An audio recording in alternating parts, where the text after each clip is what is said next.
Transportation, हमें एक जगह से दूसरी जगह जाने के लिए ट्रांसपोर्टेशन की बहुत आवश्यकता पड़ती है और हमारी लाइफ को ईजी भी बनाता है। क्या गाइस कभी आपने सोचा कि ये बनते कैसे हैं फैक्ट्री के अंदर, क्या क्या चीज़ें होती हैं? आज आप आसानी से अपने समय पर पहुंच जाते हैं, ऑफिस पहुंच जाते हैं, मीटिंग में कहीं जाना हो तो टाइम टू टाइम पहले पहुंच जाते हैं। ये सब कमाल ट्रांसपोर्टेशन का ही तो हैं। आपने यूएस से जाना तो आपकी किसकी आवश्यकता पड़ेगी? ऑब्वियसली जहाज़ की। और आप इंडिया से उड़कर यूएस अमेरिका पहुंच जाओगे अपने काम के लिए और वापसी भी आ जाओगे। आज पॉसिबल हो पाया है सब ट्रांसपोर्टेशन की वजह से। अगर ट्रांसपोर्टेशन ना होता तो इंसान को पैदल या समुद्री यात्रा करके वहाँ पहुँचना होता, जो काफ़ी लंबा प्रोसेस है, जिसमें महीनों लग जाते हैं पहुँचते हुए।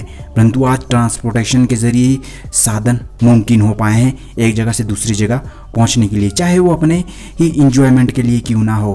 पैराशूट देख लो आप, रुको, पैराशूट की बनावट पहले नहीं थी बट आज बना दी गई हैं एक जगह आपको अपने इंजॉयमेंट के लिए भी।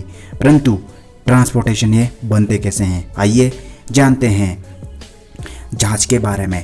जहाज़ कैसे बनते हैं? जैसे कि आज पूरी दुनिया में जहाज़ बोइंग कंपनी सबसे नंबर 1 पे है और वही जहाज़ को प्रोड्यूस करती हैं, वही जहाज़ को बनाती हैं जो आज आसमान में आप उड़ते हुए देख रहे हैं। दोस्तों, जहाज़ वैसे तो ट्रांसपोर्टेशन बसों से भी की जाती है, बट जहाज़ एक ऐसा साधन है जो जल्दी से जल्दी हमें पहुंचा देता है। बस से फिर बाद में आती हैं, बस से भी हमें पहुंचाती हैं। परंतु ट्रांसपोर्टेशन में जहाज़ कैसे इंजन फिट होते हैं, कैसे इसका बनता है, कैसे नहीं बनता, है ना, ये सब एक शॉकिंग बात होती है हमारे लिए। परंतु ये जहाज़ बनाना इतना डिफ़िकल्ट है। पहले से कंपनी में इसका स्ट्रक्चर, बेसिक स्ट्रक्चर इसका तैयार किया जाता है। इसकी बाहरी बॉडी बनाई जाती है, जो कच्चा लोहा होता है एल्यूमिनियम से, उससे बनाई जाती हैं। उसके बाद इसके जहाज़ के अंदर के मेन मैकेनिकल वायरिंग पार्ट्स जो होते हैं वो बनाए जाते हैं। फिर उसके बाद इसके जो वायरिंग्स होते हैं, जहाज़ का जो पूरा ढांचा बन गया बाहर वाला, उसको बनने के बाद उसके जो मुख्य पार्ट होते हैं वो उसके अंदर फिट कर दिए जाते हैं। जैसे इसका इंजन हो गया, वायरिंग होगी और उसके टायर हो गए। मेन मुख्य रहता है इसके अंदर वायरिंग फिट करना और फिर जो बेहतरीन इंजीनियर को बुलाकर इसका इंजन बनाया जाता है, ताकि दोस्तों हवा में एक ऐसी चीज़ है, हवा में ट्रैवल करना, वहाँ गलती सेव करना मतलब ना के बराबर होता है। इसलिए बेहतर इंजीनियर को बुलाकर इन जहाज़ों का निर्माण किया जाता है जो आज आप देख रहे हैं। ये आविष्कार बड़े बड़े इंजीनियर्स का ही तो हैं।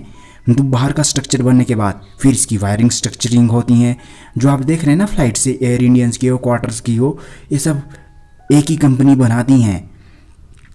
पहले बाहर का स्ट्रक्चर बन गया, फिर वायरिंग्स जिनका स्ट्रक्चर होता है ना, उनके लिए वायरिंग तैयार की जाएगी। फिर फ्रंट एंड सेकंड जो भाग होते हैं उनको तैयार किए जाते हैं। फिर इनको अच्छे से आपस में जोड़ दिया जाता है।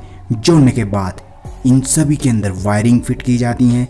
वायरिंग फिट करने के बाद जो इनके फैन होते हैं लेफ़्ट और राइट वाले, आपने देखे फैन, पंखे, वो लेफ़्ट और राइट में इन्हें जोड़ दिया जाता है।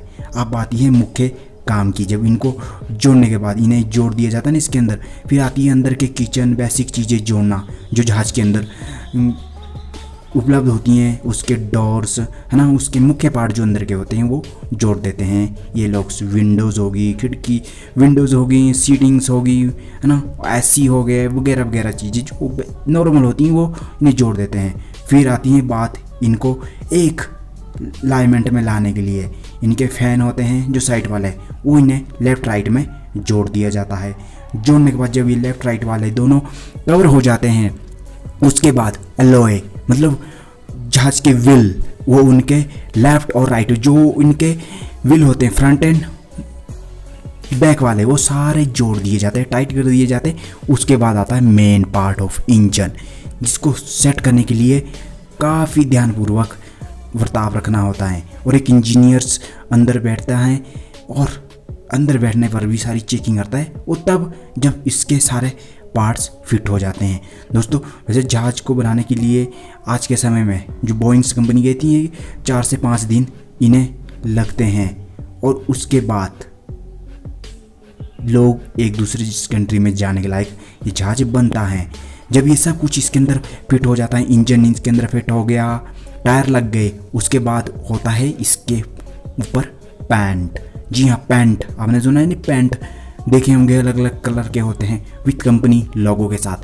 फिर इनके पैंट होता है विथ कंपनी का logo and model numbers design किया जाता है। तो 5 दिन के अंदर तो सारी चीज़ें कर देते हैं। उसके बाद 6, 7, 8, 10 डेज तक इनके अंदर सारी अलाइनमेंट्स इंजीनियर्स अंदर बैठकर चेक कर लेता है कि सारे ऑटोमेशन जो टेक्निकल चीज़ें हैं वो वर्किंग में है या नहीं, क्योंकि हवा ऐसी चीज़ है वहाँ गलती का कोई गुंजाइश नहीं है। फिर इसको पेंट का काम कर दिया जाता है जब सारे स्ट्रक्चराइज हो जाता है। पेंट करने के बाद इसे इतनी अच्छी ढंग से डिज़ाइन किया जाता था कि देखने को भद्दा ना लगे, अजीब सा ना लगे। कंपनी का नाम विथ इसका लोगो और इसका मॉडल नंबर्स जहाज का, ये सब इसके ऊपर नोट करवाया जाता है, उसके ऊपर डाला जाता है जहाज के ऊपर। और उसके बाद जब ये पूरा स्ट्रक्चराइज हो बन जाता है, उसके बाद बाहर लेकर इसे रनवे पे दौड़ाया जाता है इंजीनियर्स द्वारा, ताकि इसे चेक कर लिया जाता है। काफ़ी मीलों किलोमीटर उड़ाने के बाद इसे वापस वहीं मैन्युफैक्चरिंग कंपनी को सौंप दिया जाता है कि अब ये कंपनी किसी कंपनी को जिस कंपनी का नाम लगा रखा उसे देने के लिए रेडी हैं। और इस करके इसे एक अप्रूवल मिल जाती हैं कंपनी को सेल करने की, और कंपनी ऐसे अपने अनुसार बाय कर लेती हैं। आज जो पॉसिबल हो रहा है हम एक जगह से दूसरी जगह जाने के लिए, बस यही एक कमाल है इन ट्रांसपोर्टेशन का। फिर कोई भी कंपनी अपना ऑर्डर देने पर उसे खरीद कर अपने पास अपना रख लेती है, और फिर ट्रांसपोर्टेशन की तरफ बस के द्वारा चलाना, ट्रांसपोर्टेशन के थ्रू जिस कंट्री का है उस कंट्री से इधर उधर का काम वो करती हैं। दोस्तों, ट्रांसपोर्टेशन एक ऐसा संसाधन बन गया हमारी लाइफ को कि ईजी टू ईजी बनाता जा रहा है दिन प्रतिदिन। हमें कहीं भी जाना हो तुरंत जहाज पकड़ी और मात्र 45 मिनट, 1 घंटे में, 2 घंटे में जो पूरे दिन का सफ़र होता है, 2 दिन का होता है, मात्र 1 घंटे में आज कवर कर दिया है। आपको कहीं भी जाना है सिर्फ जहाज पकड़ो और मुंबई पहुंच जाओ, चंडीगढ़ से मुंबई, वो भी शीघ्र ही। दोस्तों, ये जानकर आपको कैसा लगा? जहाज़ को स्ट्रक्चराइज्ड करना, जहाज़ को असेंबल करना फैक्ट्री के अंदर, कमेंट करके ज़रूर बताएं। और इसी तरह की वीडियोस देखने के लिए, ज्ञानवर्धक वीडियो देखने के लिए, एंटरटेनमेंट वीडियो देखने के लिए चैनल को सब्सक्राइब करें। धन्यवाद। मिलते हैं नेक्स्ट वीडियो में।